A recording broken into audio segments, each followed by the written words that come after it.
Good morning ulit guys. Nandito na naman tayo sa ating backyard. May target lock tayo ngayon, yung ano natin, yung tinatawag natin siyang kalamansi or suha sa amin. Ito yung target lock natin guys. Ito guys, oh, medyo nakalawang siya kasi hindi namumunga. May kasama pang talong dito. Tanggalin yun. Yan. Ito guys, ano natin to. Tatanggalin natin to ano nito.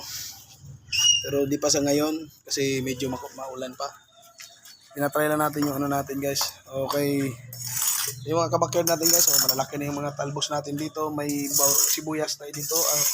Bawang, sibuyas nga. Pero may mga oregano natin guys. So tinanim ng misis ko guys.